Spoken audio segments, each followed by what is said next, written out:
There is a good chance you are wasting your remaining years on things that stopped mattering a long time ago. Not because you are careless, not because you don't know better, but because the habits of a lifetime are quiet. They don't announce themselves. They simply keep running the need to be right. The wounds you return to, the worry you mistake for love, the role you forgot to put down running in the background of every day, costing you something you cannot afford to keep spending. Time, presence, the particular quality of aliveness that is only available when you are not bracing against something. Buddhism has understood this for 25 centuries, not as philosophy, as a precise map of exactly how the mind wastes the life it has been given and exactly how to stop. 7 things. I am going to name them plainly. And if even one of them lands, if even one of them makes you pause and think, yes, that is what I have been carrying, then what follows may be one of the most useful hours you spend this year. This is quiet wisdom. Let's begin. 1. The need to still be right. You know this moment. You are sitting at the dinner table, Thanksgiving maybe, or just a Sunday in November, and you say something earned, something you know to be true, not because you read it somewhere, but because you have lived through the version of events that proved it. You offer it the way you have offered things your whole life, carefully, from experience, meaning well. And it passes, like a stone dropped into still water with no ripple. Your daughter nods and changes the subject. Your son-in-law has already moved on. The grandchildren are somewhere else entirely, present in body only. And nobody followed up. Nobody asked you to say more.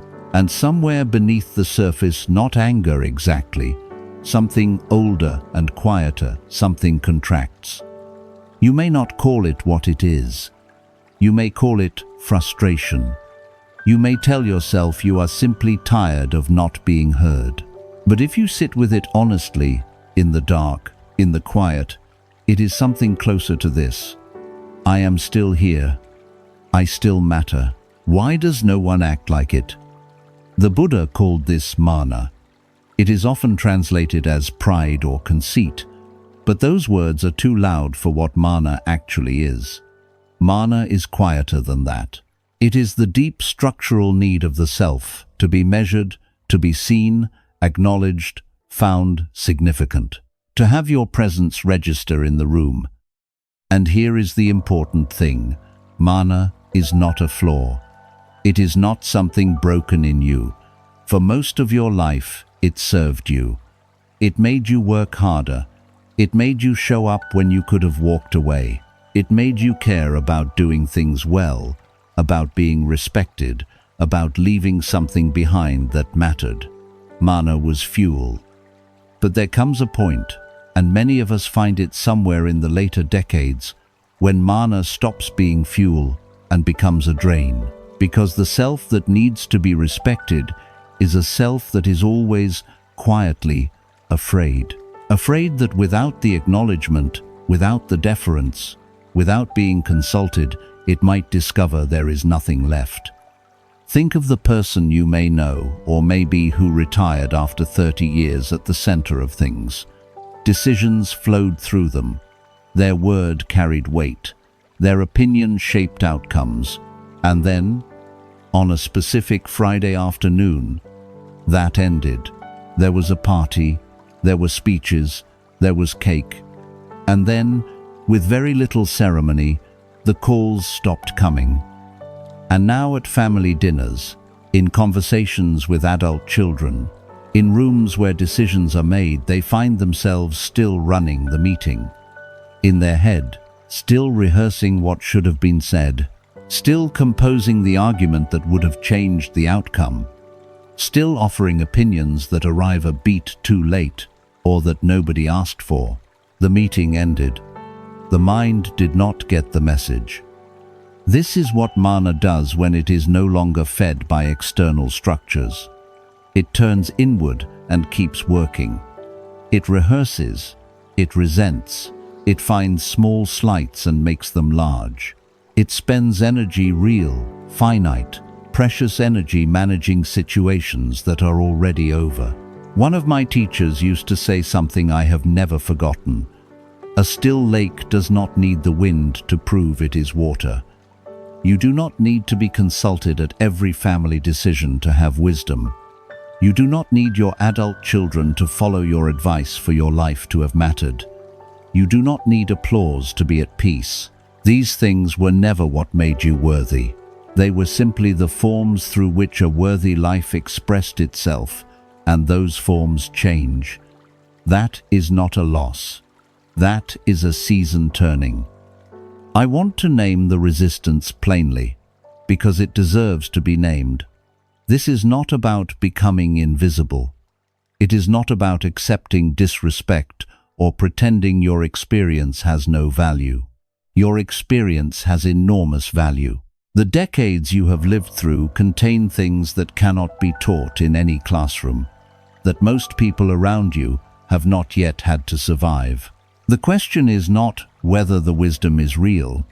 The question is whether you need it to be seen in order to be at peace. There is a difference between having wisdom and needing to be seen having it. The first is yours, completely, regardless of whether anyone acknowledges it. The second makes your peace dependent on other people's attention, and that is a very uncertain place to live. The next time you feel that familiar contraction at dinner, in a conversation, when a decision was made without you, try this. Before you speak, before you withdraw into the rehearsal, take one slow breath and ask yourself, honestly, do I want to be understood right now? Or do I want to be right?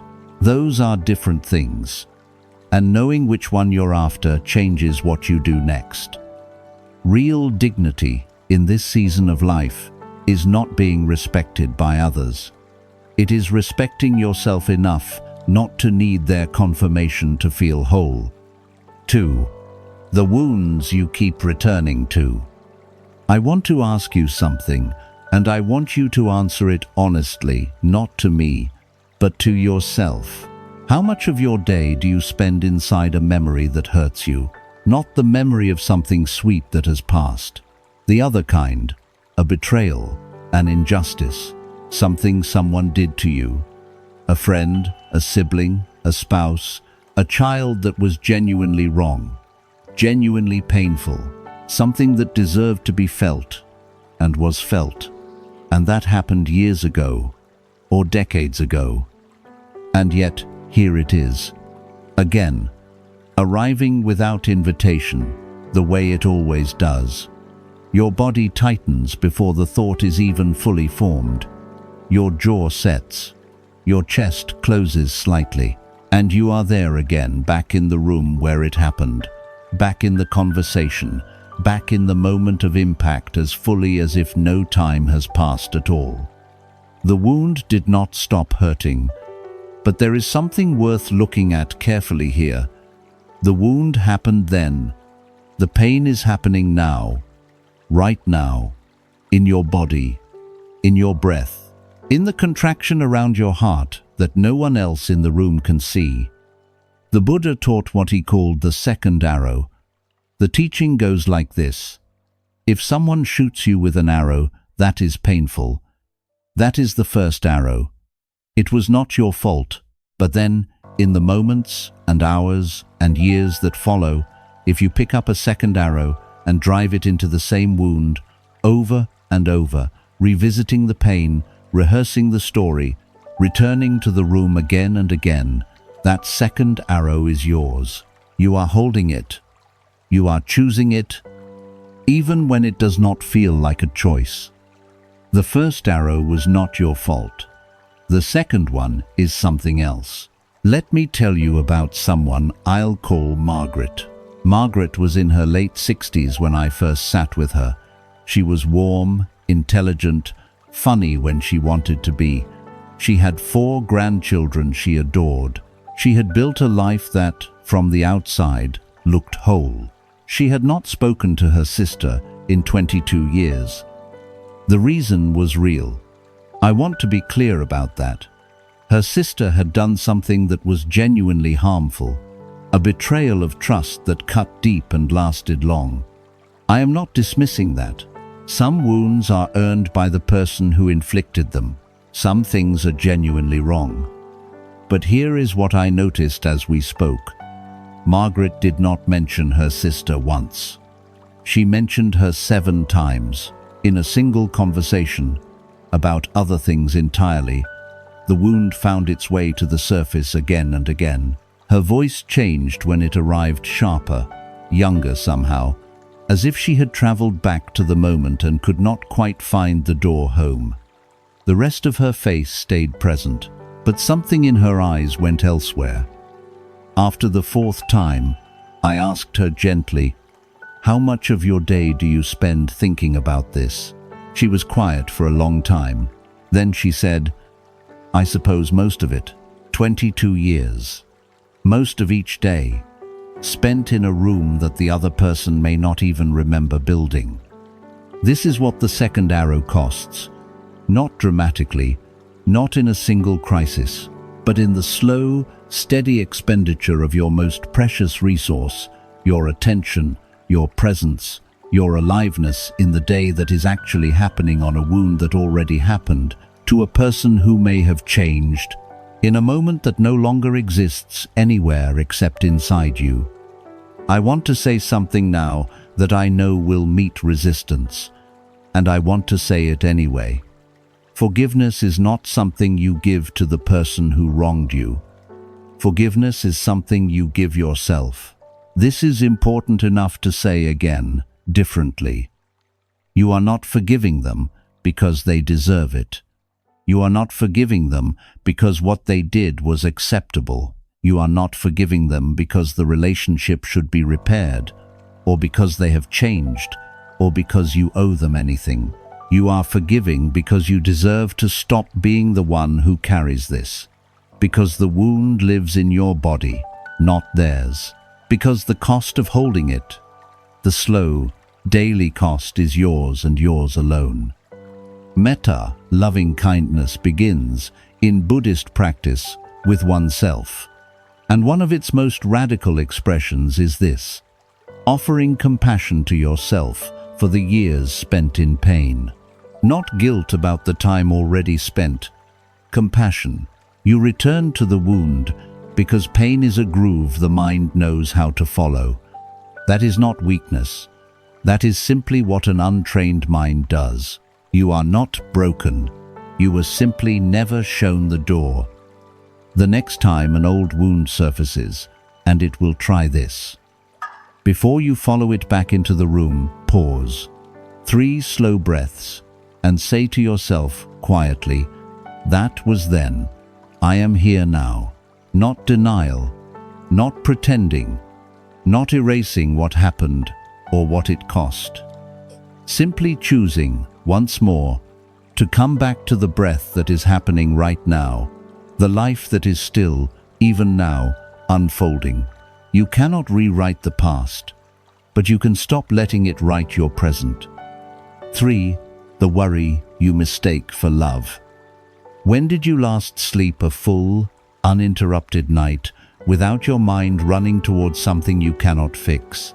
Your daughter's marriage, your son's finances, the grandchild who seems withdrawn, quieter than usual, harder to reach, the diagnosis the doctor mentioned that needs to be followed up on, the political situation, the economy, the state of everything, everywhere, all at once.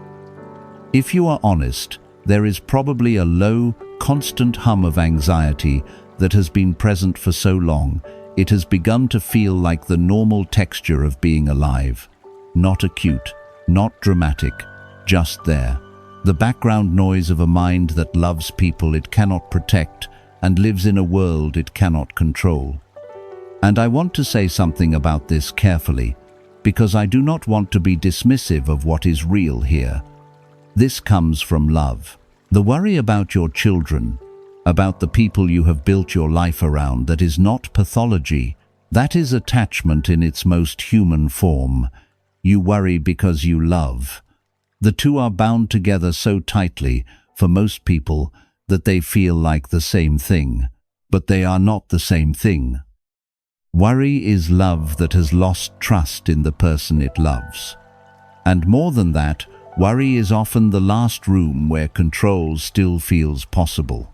When you cannot fix the situation, when you cannot intervene, when your children are grown and making their own choices, and the world is doing what the world does, the mind finds one thing it can still do.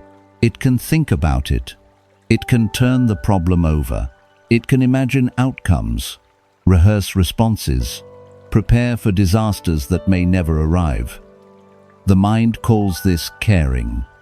But what it is, at its root, is the refusal to accept that you are not the author of every story you love. The Buddha taught Anicca impermanence. Everything changes.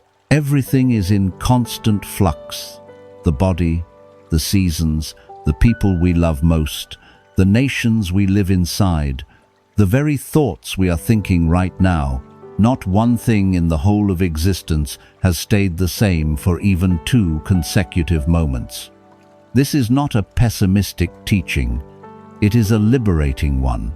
Because what it means, in practice, is this. The world is going to keep changing, whether you worry about it or not. Your children are going to make their own choices, whether you lose sleep over them or not. The news will unfold whether you watch it for 2 hours and then watch it again. Now, I can already hear the objection forming, and I want to meet it directly before it has time to settle. If I stop worrying, does that mean I don't care? No. It does not mean that. And this distinction matters more than almost anything else in this teaching. Caring and worrying are not the same act. Caring says, I love this person, I am here, I will do what I can. Worrying says, I love this person, and I cannot bear that the outcome is not in my hands. One opens. One contracts. One is a gift to the person you love. The other is a burden you carry alone while they remain, mostly, unaware of it. Picture 2 circles, one inside the other. The outer circle holds everything that worries you, your children's choices, the economy, the headlines, other people's pain, climate and politics and all the great uncertain futures. The inner circle holds only what you can actually do something about today, the call you can make, the presence you can offer, the 5 minutes of quiet you can choose for your own mind. Most of what occupies your worry lives in the outer circle. You cannot touch it. You can think about it indefinitely and nothing will move. Put your energy in the inner circle, not because the outer circle doesn't matter, but because the outer circle does not need your suffering, it needs, where possible, your action. And where action is not possible, it needs your acceptance, not indifference. Acceptance. The wisdom of someone who has finally understood the limits of their reach and who has stopped mistaking exhaustion for love. Notice, the next time worry arrives, where it lives in your body, the shoulders that rise without being asked, the jaw that tightens, the chest that narrows slightly, as if making itself smaller. That is not the feeling of love. That is the feeling of control being lost and the body bracing against it. You can love deeply without bracing. That is the practice. 4. The role you forgot to put down. For decades, you were the one. You were the one who held things together when they started to come apart. The provider who made sure the bills were paid and the children were fed and the household kept moving. The caretaker who stayed up with sick children, who drove someone to their appointments, who managed the 1,000 invisible details that kept a family functioning. The one who showed up when no one else did, who answered the call, absorbed the crisis, kept a steady face when steadiness was what was needed. That was not a role you played. That was who you were. And then gradually, or all at once, the circumstances changed. The children grew and left. The career came to its end. The person you were caring for recovered or passed. The structure that required your specific presence, in that specific form, shifted, and the role remained. Not because anyone demanded it, not because the situation still required it in the same way, but because when you have been something for 30 or 40 years, you forget that it was a choice. It calcifies into identity. You stop being someone who does the caretaking. You become the caretaker, full stop. As if the role and the self were the same thing and removing one would remove the other. The Buddhist concept here is Upādāna, clinging. Not clinging to things, but clinging to the shape of yourself, holding on to an identity past the season it was meant to serve, because the identity gave meaning, gave direction, gave you a place to put your energy every morning when you woke up. Imagine a stage. The play has finished. The audience has gone home. The set has been struck, the furniture moved, the lights dimmed, the other actors already out of costume and on their way to dinner. And one actor remains, still in character, still delivering the lines perfectly, from memory, with full commitment, to an empty house, not tragic, simply unaware that the play ended. This is what it looks like when a role becomes a cage without anyone locking the door. It looks like still organizing everyone else's schedule, even though they are adults who did not ask for it. Still offering advice that arrives before anyone requested it.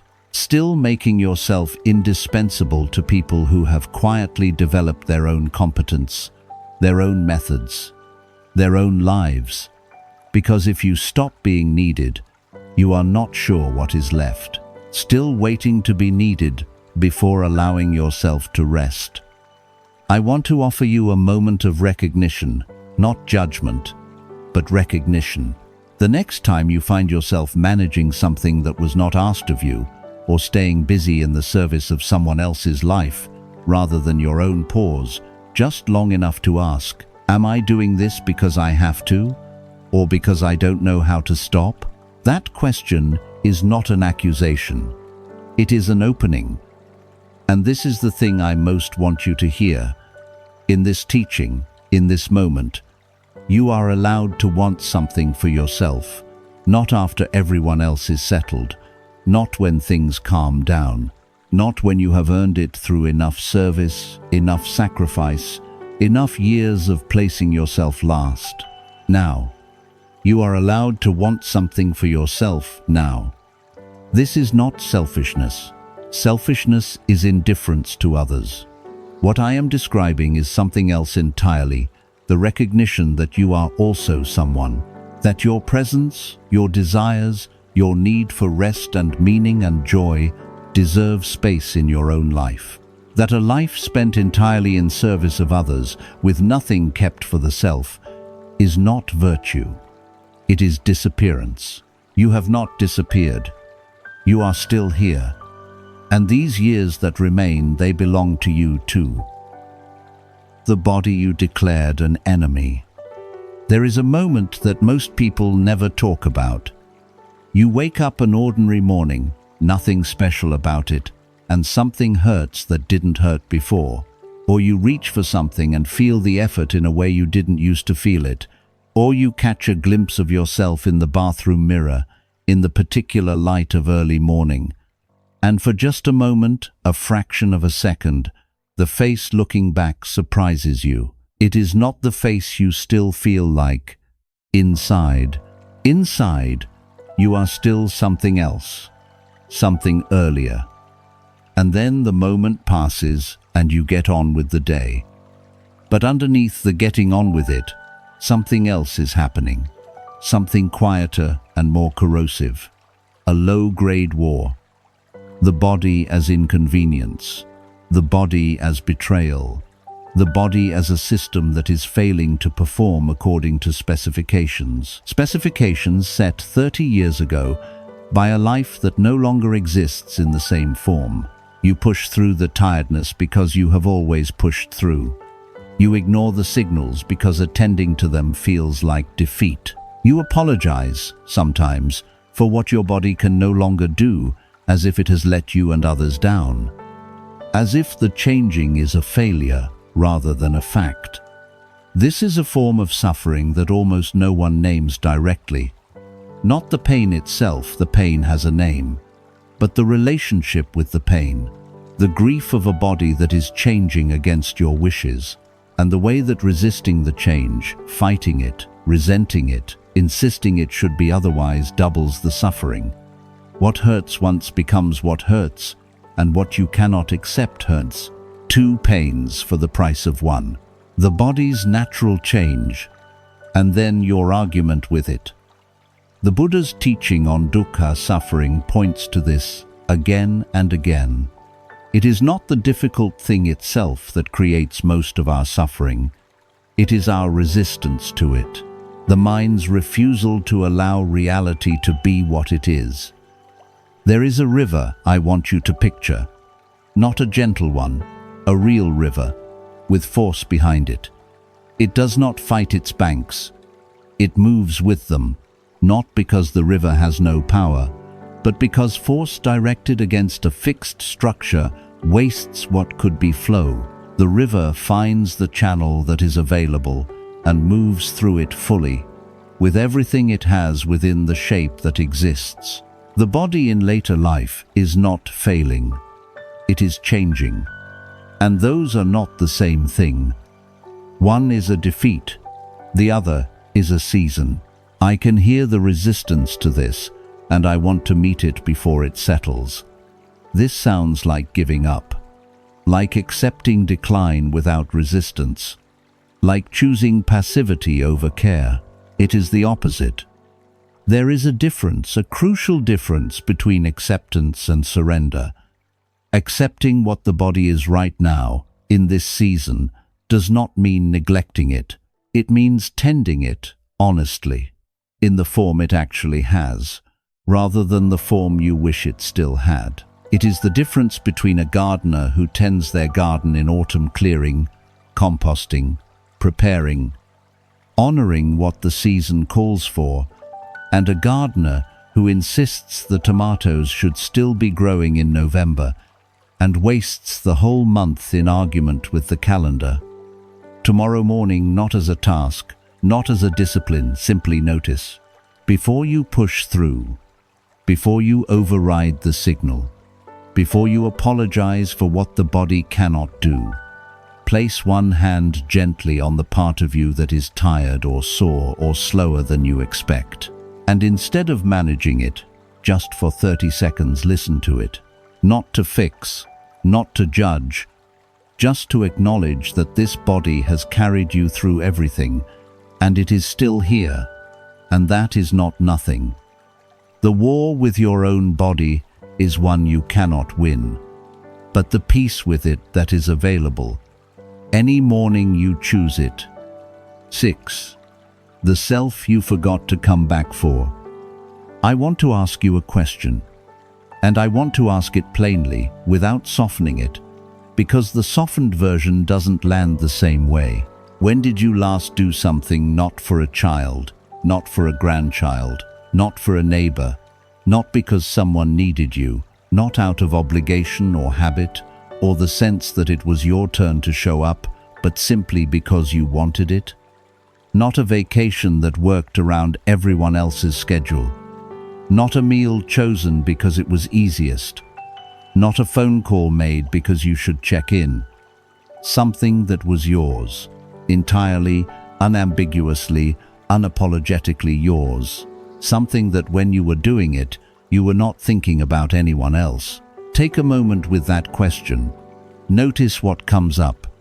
For many people in this season of life, the question itself creates a kind of discomfort, a faint guilt, a sense of impropriety, as if wanting something for yourself is somehow beside the point, or self-indulgent, or a little embarrassing, as if by this stage you should have moved beyond such things.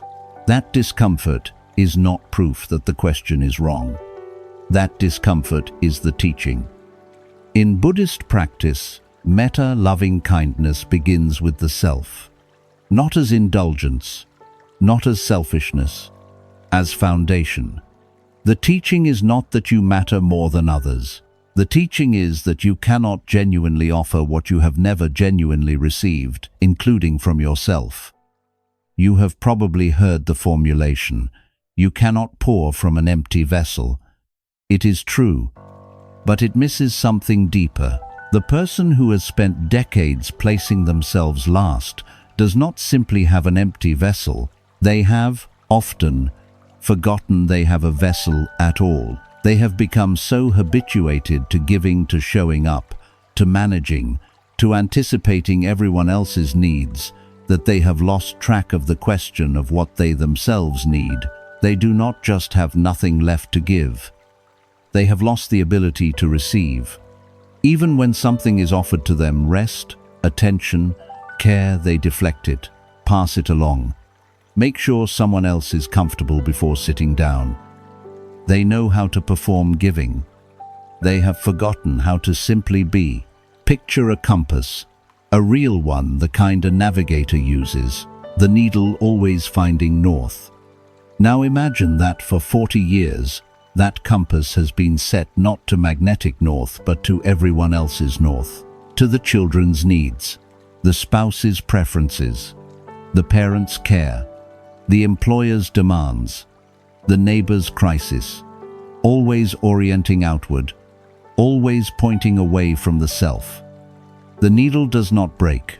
It does not stop working. It simply forgets where the owner stands. Recalibrating that compass, asking, genuinely asking, what you actually want, what actually matters to you, what your own north is not selfishness. It is the only way to find out where you actually are.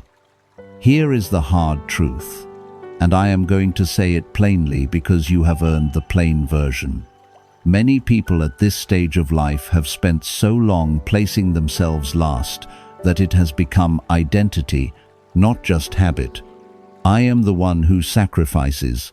I am the one who does not need much. I am the one who waits. These feel like virtues. From a certain angle, they look like virtues. But look again.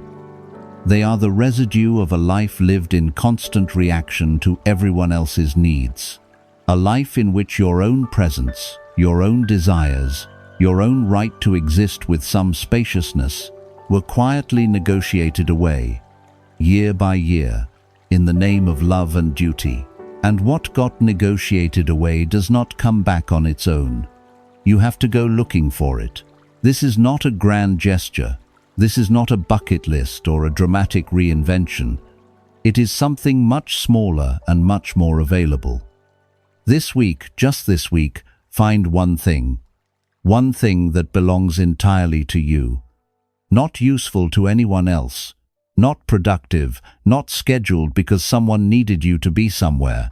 Something that, when you imagine it, creates a small, quiet opening in your chest, rather than a sense of obligation. Maybe it is sitting outside for 20 minutes with no purpose. Maybe it is reading something you have been meaning to read for years. Maybe it is calling someone you actually want to talk to, rather than someone you feel you should check on. Maybe it is simply sitting with a cup of tea and letting the morning be slow. Whatever it is, small, real, yours, do it. Not as a reward, as a recognition that you are still here and you still count. The self you put aside to care for everyone else did not disappear. It has simply been waiting quietly for you to remember to come back. 7. The someday you keep saving peace for.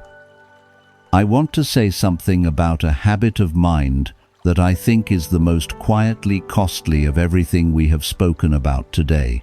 And I want to say it carefully, because it is one that almost everyone recognizes, and almost no one challenges directly. The habit sounds like this. When things settle down a little, I'll start meditating. When I'm not so tired, I'll make more time for stillness. When the grandchildren are a little older, when the house is in order, when things aren't so complicated, then I'll work on my inner life. Or, and this version is perhaps the most important one, it sounds like this. I've made too many mistakes. I've wasted too many years. Peace is probably not for someone like me. I've left it too late. These two versions look different from the outside. One is postponement. One is self-rejection. But they arrive at exactly the same place. Not here, not now, not yet, not me.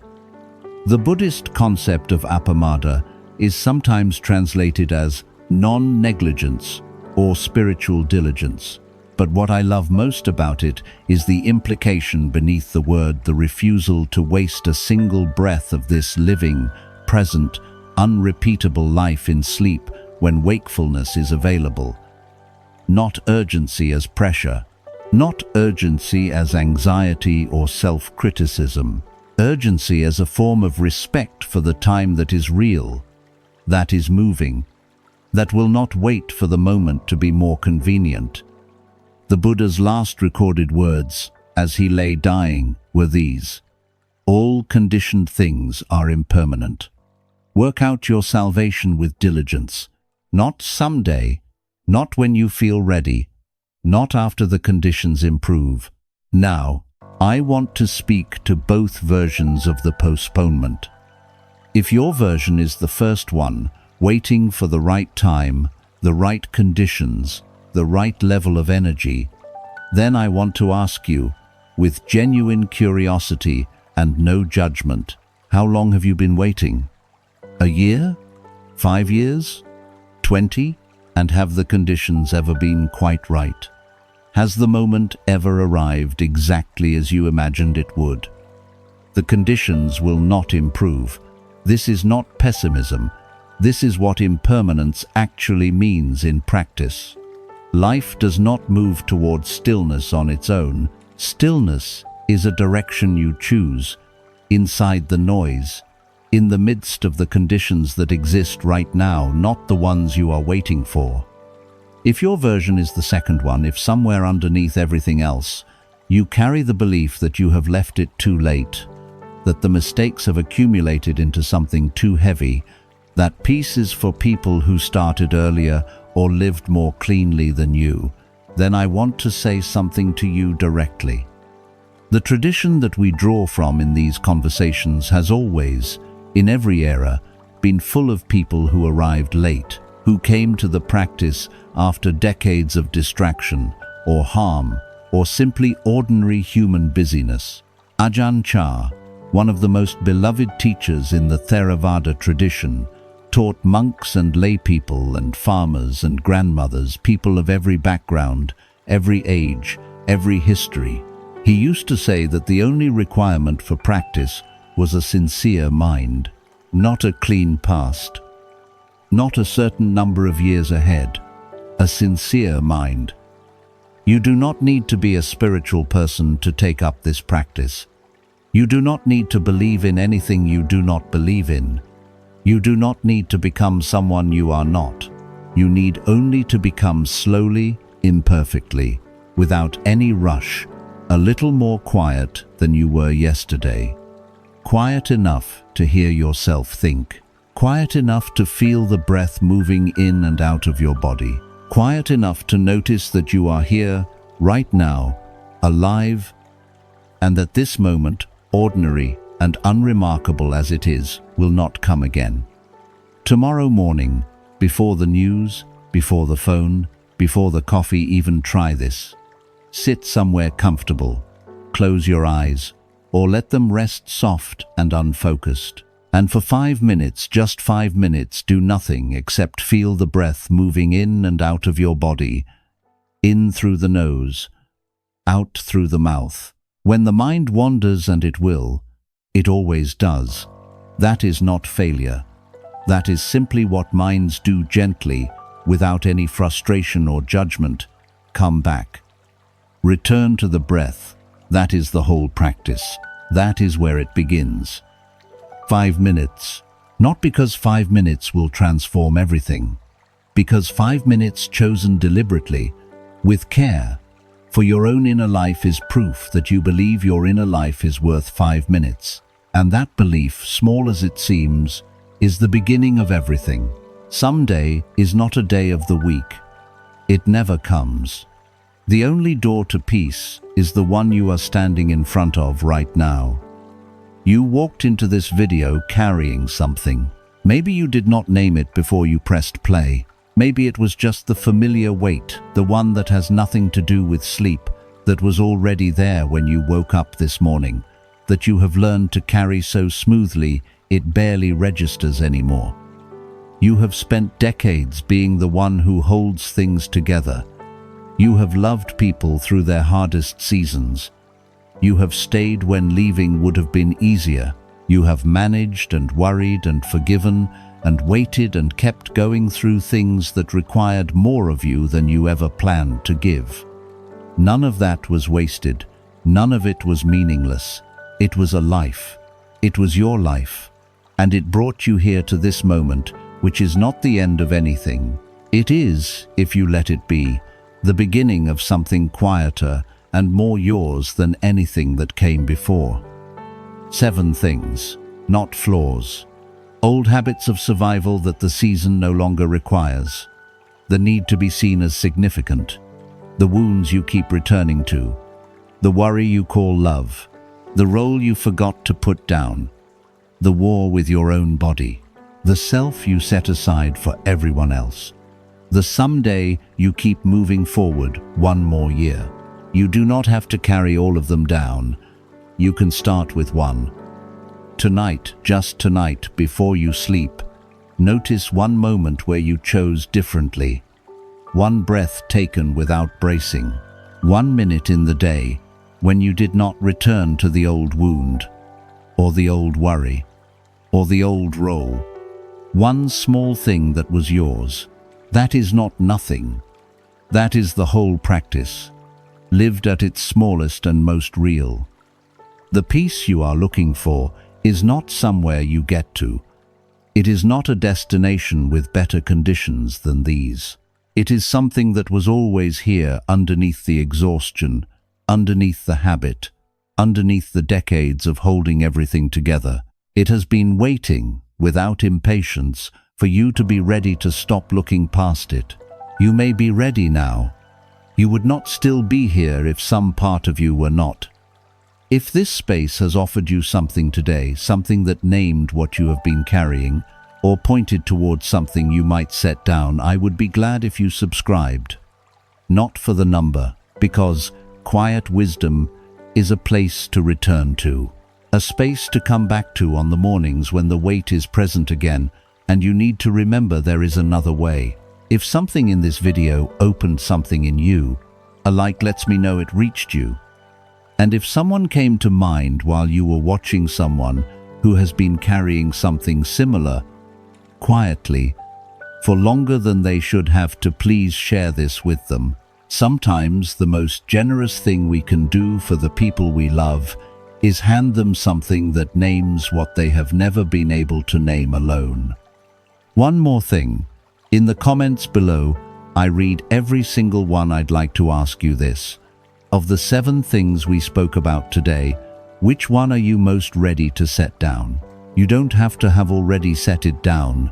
Just which one do you know, somewhere, has been costing you the most? Tell me. I'll be there. May you be well. May you be peaceful. May you be free.